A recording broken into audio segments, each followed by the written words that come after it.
থাকে, টিমের সাথে থাকে, মাঠে থাকে, সেটার একটা প্রসিডিওর আছে। ওদের এটা একটা ডিফারেন্ট ইন্ডিভিজুয়াল ইউনিট।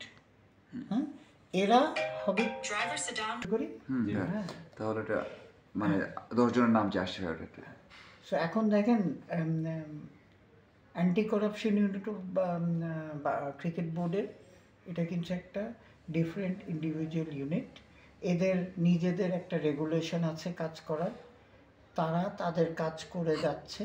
তারপরে এই রেগুলেশন অনুযায়ী যখন এগুলি সাবমিট হবে তখন আমরা জানতে পারবো। হ্যাঁ, সো দিস ইজ টোটালি ইনভেস্টিগেশনের সিচুয়েশনে আছে।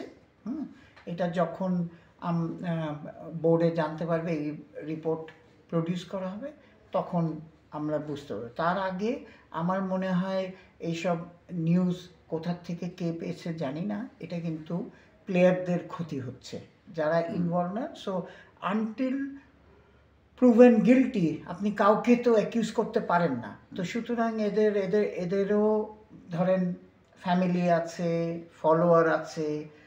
তো আমার request to the journalist community যে এইটার প্রসিডিওরটা চলছে, প্রসিডিওর ওয়ার্ল্ডের যে আইসিসির রেগুলেশন, বাংলাদেশ ক্রিকেট বোর্ডের রেগুলেশন অনুযায়ী চলছে।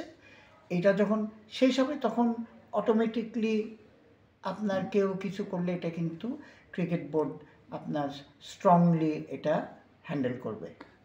ভাই এমনিতে